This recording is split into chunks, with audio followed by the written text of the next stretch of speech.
માયાથી મુક્ત છું અને માંડળનો હવે મુક્ત થઈ ગયું અને આપણે ભગવાનના ધામમાં જઈને મુક્ત થવાનું. આ માયાના શરીર તો આઈને પેડા રહેવાના છે. પંચભૂતના છે ને, પૃથ્વી, જળ, તેજ, વાયુ અને આકાશ. હવે એ પૃથ્વી આપણે ખાય છે. પૃથ્વીમાંથી બનાવ્યું, પૃથ્વી બાજુ આ બનાવ્યું, આ દેહ બનાવ્યો છે, એની અંદર આત્મા રહેલો છે. એ આત્માની અંદર પરમાત્મા વિરાજમાન છે. હવે આ જે આપણી વૃત્તિ આ દેહની અંદર રહી છે ને, એને આત્મા આકારે કરીને આત્માથી પછી ફરીવાર જે પરમાત્મા છે એના આકારે આપણી વૃત્તિ થઈ જાય તો આપણું કામ થયું. આપણે સત્સંગ કર્યો ને શાસ્ત્ર છે એટલે સત્સંગ કર્યો. આત્માને ઓળખાવી ના વે તબ ચોરાસી નહીં તો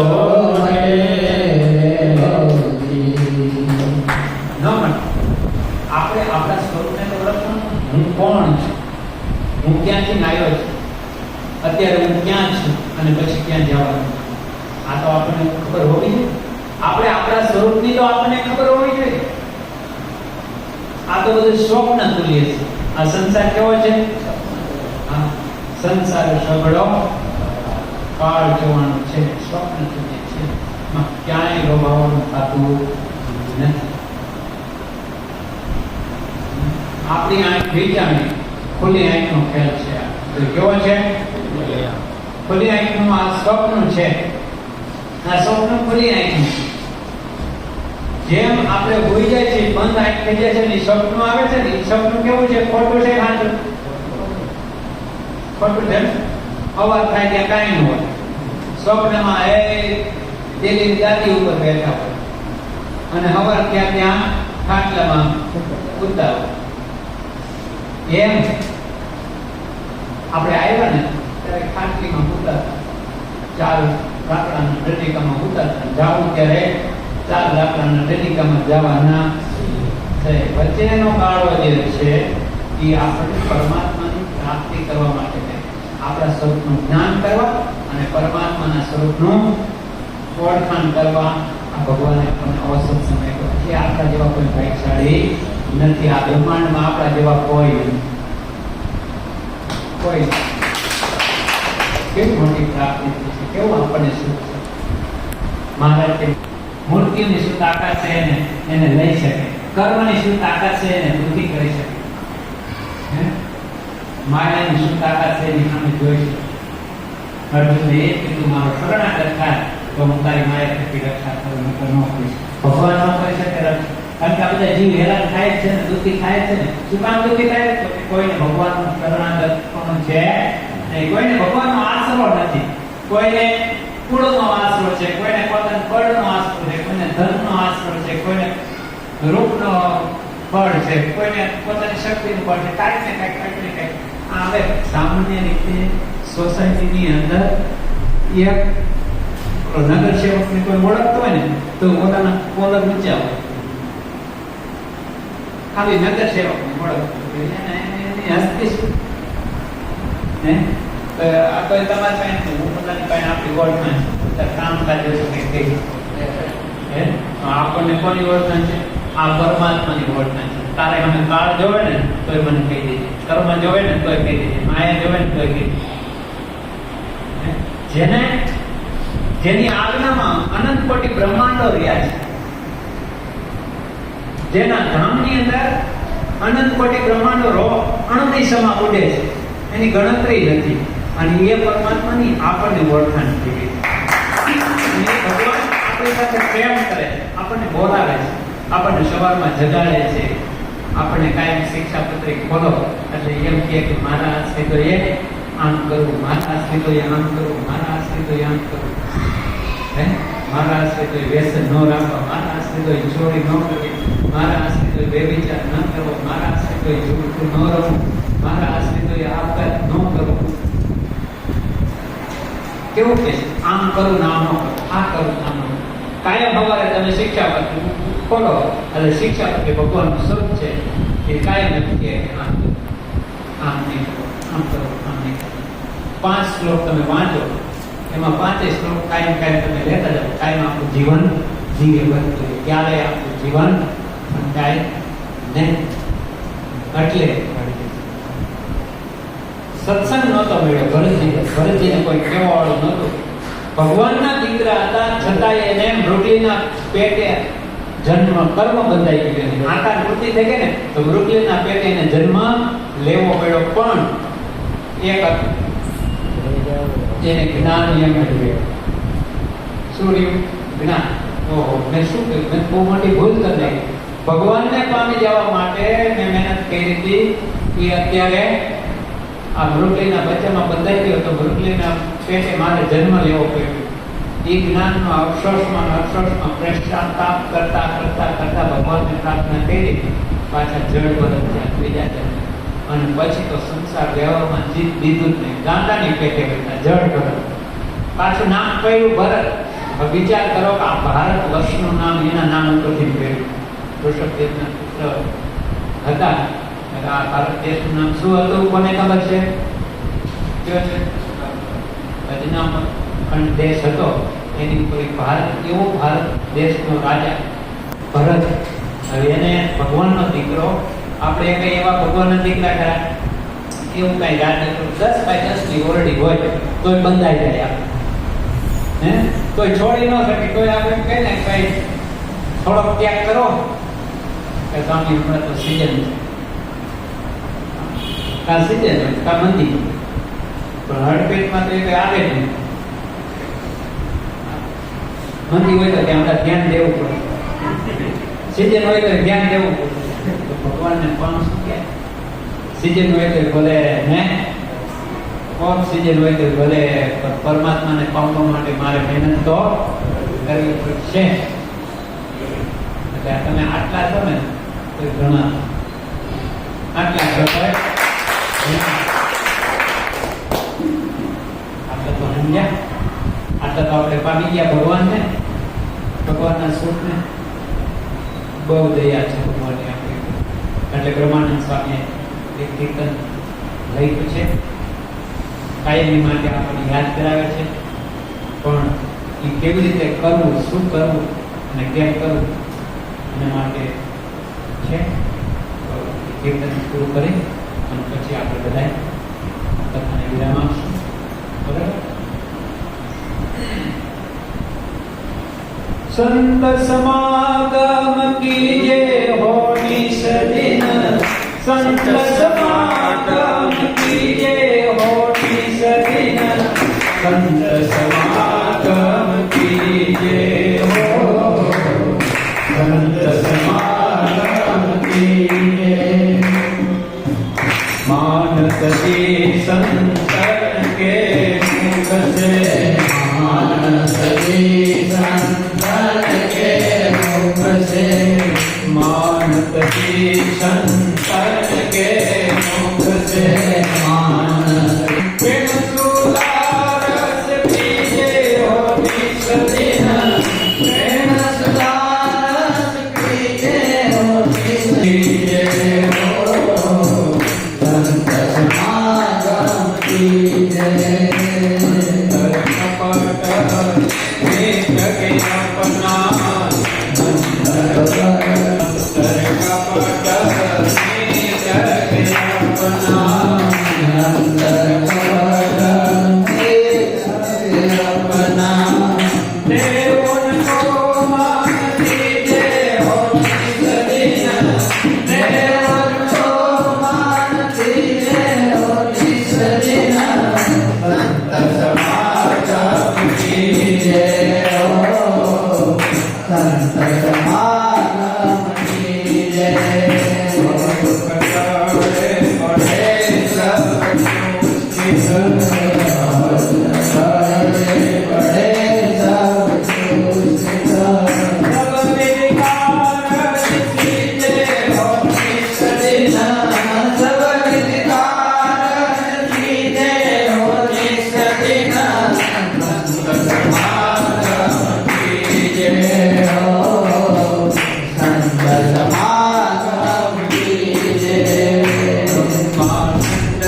બ્રહ્માનંદ કહે સંત શોભત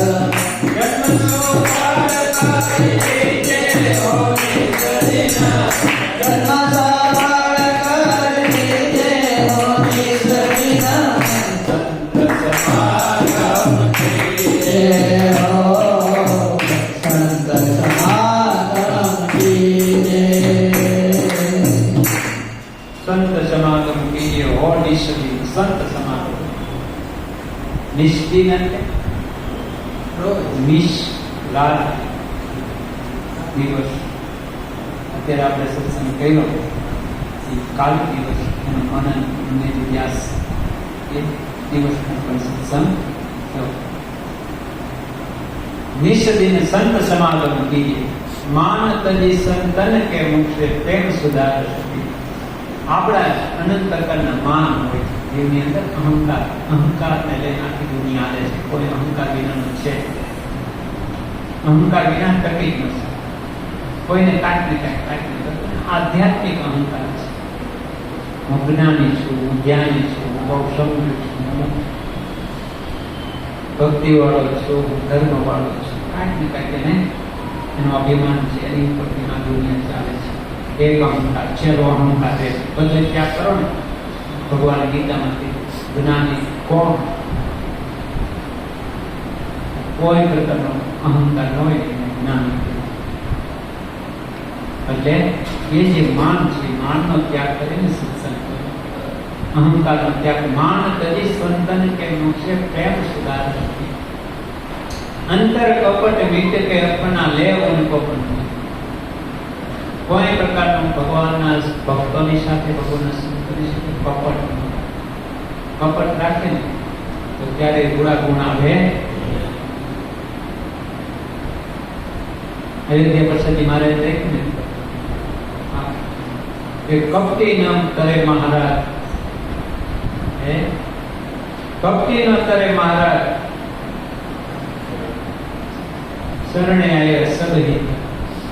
કપટી કોઈ દિવસ કરતો ભવદ પટળે પડે સૃષ્ટિ સૌવિધિ કાળ વિશે. અનંત ભવથી આપણે ભગવાને આપણને મનુષ્ય દેહ. એક તો ભારતની અંદર આપણને જન્મ આપ્યો ને મોટા મોટી વાત. ભારતની અંદર જન્મે તો ઘણા છે, પશુ પક્ષી પ્રાણી જીવ પ્રાણી માત્ર જન્મે. એમાં મનુષ્ય બનાવ્યા ને એનાથી મોટી વાત.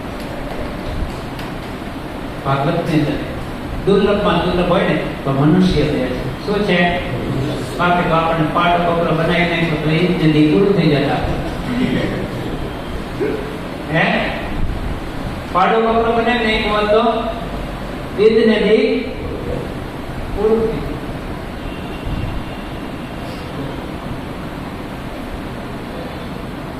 માનવમાંથી આપણે મનુષ્ય પછી દુર્લભમાં દુર્લભ ભગવાનના એકાંતિક સંત મળવાને એ દુર્લભ છે. માણા તો ઘણા છે. આખું ભારત માણાનું કહ્યું 1.3 કરોડ માણસ હોય છે ને. કેટલાય 40-20 આપણો વધતો જાય.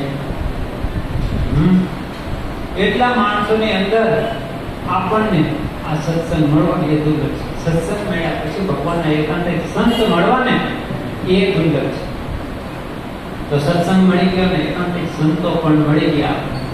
અને એકાંતિક સંત મળ્યા પછી એકાંતિક પણ આવવું એ દુર્લભ છે. સંતો બધાને મળી ગયા હોય પણ એમાં બધાને એકાંતિક પણ નથી આવતા. એકાંતિક કોને કહે? તો કે જેના અંતે એક ભગવાન સિવાય બીજું એને કાંઈ રહેતું નથી. હું આત્મા છું, આત્માનું ભાન ભૂલી જાય, આત્માનો અહંકાર ભૂલી જાય છે. હું બ્રહ્મ છું, એ બ્રહ્મનો પણ અહંકાર ભૂલી જાય છે. અને એ ભગવાન આકારે ભગવાન એને કાંઈ જુદું રહેતો નથી. તો એ આકારે ભગવાનના સુખમાં એવી વૃત્તિ લગાડી દે છે, એ ભગવાનની સાથે જોઈન્ટ થઈ જાય છે જીવાત્મા. એને એકાંતિકપણું કે એ દુર્લભ. એકાંતિકપણું શું? તો કે ધર્મ, જ્ઞાન, વૈરાગ્ય અને ભક્તિ, આ ચારેય જેના હોય ને એને એકાંતિકપણું. જેનામાં જ્ઞાનમાં કઈ ખોટ નથી, જેના વૈરાગ્યમાં કઈ ખોટ નથી, જેના ધર્મમાં કઈ ખોટ નથી, જેના ભક્તિમાં કઈ ખોટ નથી, એવો પરિપૂર્ણ ભક્ત હોય ને એને એકાંતિક કહેવાય. એકાંતિક થવું એ દુર્લભમાં દુર્લભ છે. બાકી તો બધું મળે. કાંઈ એનાથી કાંઈ મોંઘું છે જ નહીં, હાવ સસ્તું છે.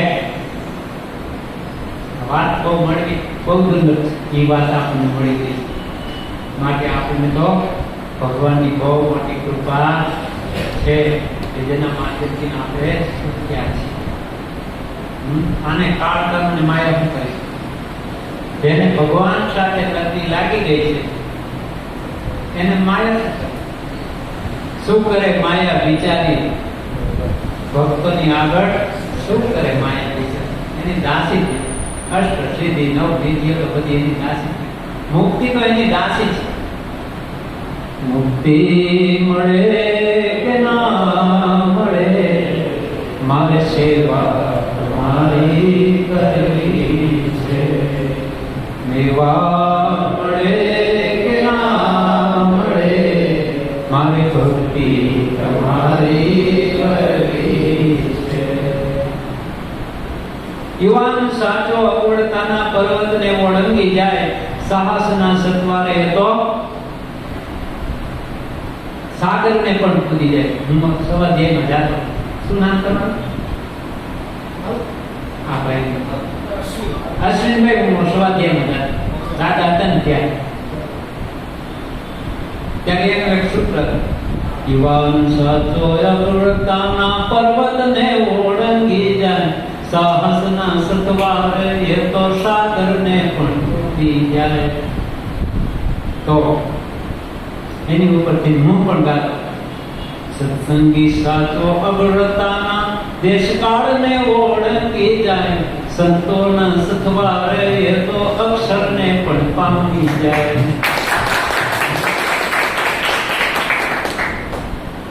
આ થઈ લૌકિક વાત.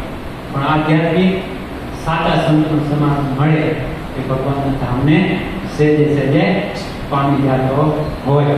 એટલે આપણે અશ્વિનભાઈને પણ કહીએ તમે સત્સંગમાં આવતા જાઓ. અને આ તો અમારે વિદ્વાન સ્વામી છે, હરિચરણ સ્વામી, બહુ સુંદર મજાની કથા કરે છે. આધ્યાત્મિક જ્ઞાનની વેરાયટી કે ભક્તિ કોઈ પણ વિષય ઉપાડો અદ્ભુત. ગીતાનું હોય છે ભલે, રામાયણનું હોય છે ભલે, ભાગવતનું હોય છે ભલે, અને નિષ્ક્રિય સાધુ અમારા ગુરુ પણ એવા સમજ છે. આજે 1565 ઘર સભા છે. કોરોના ચાલુ થઈ 2 દિવસથી ચાલુ કરી છે, કોઈ દિવસ હજી પડ્યો નથી. 1500 દિવસ, 1550 દિવસ. અત્યારે અમેરિકામાં ચાલુ છે. કાંઈક 9 વાગે આવે છે. 9 વાગે આપણા ગુજરાતની લક્ષ ચેનલ ઉપર આવે છે, યુટ્યુબ ઉપર આવે છે. નામ છે ઘર સભા. તમે ઘર સભાના ખોટશો એટલે આવશે. તમારો આખો પરિવાર બેન દીકરી સાંભળતા હોય તો એવા સંસ્કારોની વાત આપણી સંસ્કૃતિની અમારા સંપ્રદાયની અંદર અત્યારે અમારા ગુરુશ્રીનું બહુ મોટું એક અક્ષરધામના મહામુક્ત તરીકે નામ છે. અને પૂરા સત્સંગ ખૂબ સત્સંગ કરાવે છે. તો એવા અમે 125 શિષ્યો છે ગુરુ અને ફરતાય મહારાષ્ટ્ર હોય કે ભલે, ગુજરાત હોય કે ભલે, અમારા 4 મંદિરો છે. આમ તો ઘણા મંદિરો છે, 5000 મંદિરો છે. અને સ્વામિનારાયણ સંપ્રદાયની અંદર મારા ગુરુ વિશેષ કરીને બધાને ખૂબ ભજન કરાવે છે. બધાને મુક્ત ભાવમાં ભજન કરાવે. તો હું મુક્ત છું. પ્રવૃત્તિ ગમે તેટલી કરે, આખો દિવસ પ્રવૃત્તિ. દિવસમાં બધા પધરામણી કરે, ઘરે ઘરે, સાંજે ઘર સભા. અત્યારે અમેરિકા છે, અમેરિકાથી વેલે એ એકય દિવસ હજી ખંડન નથી થયું. આ બધા ભક્તોને 15 દિવસ એ ક્યારે માંદા નથી પડ્યા, ક્યારે કોઈ પ્રકારની બીજી કાંઈ પોઝિશન, પણ બહુ શક્તિ, બહુ કર્મ, બહુ નિર્ણય શક્તિ અજબ પૂજ્યું પરમાત્માને જીવાત્માને ઓળખે. અને અમારા બધાની નોંધ કરી. આ નાના નાના ભક્તો છે ને, કેવડા ભક્તો. નાનો ભક્તો હોય, નાનો ભગત હોય, ગરીબ ભગત હોય ને, એની પણ નોંધ કરી. એને પૂછે કેમ, એનો કાંઈ પ્રશ્ન હોય તો એને અબજોપતિ રૂપિયાવાળો હોય, એ ભગત હોય તો એનો સોલ્યુશન કરી. અમે કહો છે ને તો અમારે કાયમની અમારી ડાયરી લખે, અમારા જીવનની ડાયરી. આ દિવસે શું સત્સંગ કર્યો, કેવા કેવા સંકલ્પો થયા, કેવા સ્વપ્ન આવે, કેટલી વખત જઈમાં શું શું વિચાર આવે છે, શું આખી ડાયરી મારા સવારમાં લખાઈ જાય ગુજરાત. દર મહિને બધાએ કોઈએ 100 જણાની ડાયરી ચેક થઈ જાય મહિને. પછી એની ઉપર શું માર્ગદર્શન આપવું, આધ્યાત્મિક જીવન એનું કેમ બનાવવું, એની ઉપર સતત અનુસંધાન. અને ભક્તો તો લાખો જ્યાં જાય ને ત્યાં કાયમ રાતના 12 વાગે કથા પૂરી થાય અને 12 વાગે હરિભક્તો બેસે. રાતના 2 વાગે તો ભરે, 3 વાગે તો ભરે, સવારમાં પાછા 9 વાગે પ્રવૃત્તિ. કુવાનું હોય તો કુવે કુવે ને સર ચાલો. આવા સમર્થ ગુરુ આપણને મળ્યા છે. આ ભગવાન ઠાકોરજીની કૃપા છે કે જેના માધ્યમથી આપણે બધાએ પણ એના ગુણ આપણામાં આવે અને એની મહેનત એટલી છે તો આપણે કમસે કમ ભગવાનનું ભજન તો કરીએ, ભગવાન સાથે પ્રેમ તો કરીએ. આપણે તો પ્રેમરૂપ છે, આપણે તો જ્ઞાનરૂપ છે, આપણે તો આનંદરૂપ છે, આપણે તો નિત્ય છે, આપણે તો શક્તિમાન છે, આપણે તો સૌંદર્ય છીએ. આપણે આવા આપણા સ્વરૂપ છે. ખાલી આપણે ભગવાનની સાથે જોડાવાનું છે, કાંઈ કરવાનું. બાકી માયાની સામે જોવાનું નથી. માયા તો જળ છે. માયામાં આપણે પ્રવેશ કરીશું, માયા આપણામાં પ્રવેશ કરતી નથી. માયામાં આપણે પ્રવેશ કરીશું અને આપણે જ્યારે આ માયાના દેહમાંથી નીકળી જવું ને ત્યારે એને સબ કહેવામાં આવશે, એને નાનામી કહેવામાં આવશે, એને પછી જલ્દી હળગાવી આપણે નીકળી જાય. તો આપણે એવા ચૈતન્ય છે. 100 વર્ષ સુધી આપણે આ જળ વસ્તુને ચલાવીએ છીએ, બોલાવીએ છીએ, જોવરાવીએ છીએ, સંભળાવીએ છીએ, બધું કરીએ છીએ ને. બધી શક્તિ એને પૂરી પાડી છે જળ વસ્તુ. એ આપણે રાજા છે. શું છે? આપણે તો રાજા છે. આપણે રંગ નથી, આપણે માયાના નથી, માયાના નથી, આપણે તો રાજા છે. અને એ આપણે ભગવાનના પુત્ર છે. આપણે બાપ ભગવાન, આપણે એના દીકરા છે. એટલે આ તો શું થયું ખબર છે તો રાજાનો દીકરો પણ એક મૂળાના કે ડુંગળી માટે તેને રડે છે. આ પંચ વિષય માટે ઠાકોરજી પાસે પ્રાર્થના કરે કે મારો ધંધો સારો થઈ જાય, મને ગયરું હાથું મળી જાય, છોકરા સારા સંસ્કાર થાય, ધન મળી જાય. એ બધું તો કેવું છે, મૂળા અને બાજી જેવું છે. એવું ભગવાન પાસે માગે. પણ ભગવાન કેવા છે, કોઈ છોકરું બહુ રડતું હોય તમારે કઈ બેન કરે તો તમે આપી દો. ક્યારેક ન આપે, ક્યારેક આપણી માંગણી ભગવાન પૂરી ન કરે. શું કામ? નાનું છોકરું છે, સમજતું નથી. તમે જે માનો, તમે જેને બાપ છો, હવે તમારામાં એટલી સમજણ હોય કે આ છોકરાને જો મોબાઈલ આપશું, હજી નાનું છે, મોબાઈલ આપશું, એની આંખું ખરાબ થશે, એના ચિત્તની અંદર છાપ ખરાબ પડશે, જોશે જેવું તેવું, માટે નથી આપતું. એટલે એ રોગ તો એ રોવા દો તમે, પણ રોવા સામે ભૂલી જશે, થાકી જાય, નથી. એમ ક્યારેક ક્યારેક આપણને દુઃખરૂપ એવા વિષયો માટે આપણે ભગવાન પાસે કંઈક પ્રાર્થના કરીએ, ભગવાન ન નથી આવે. આપણે હિતે ભગવાન જેવો આપણું કોઈ હિતેક્ષુ છે નહીં. માટે આવા પુરુષોત્તમ નારાયણ આપણને મળ્યા છે, આવા ભગવાનના સંતો, આવા ભક્તો મળ્યા છે. એનો ખૂબ મહિમા સમજવો અને એનો ખૂબ મહિમા સમજીને અને એનું સમાધાન કરી દઈએ. આપણા જેવા કોઈ ભાગ્યશાળી સર્જાન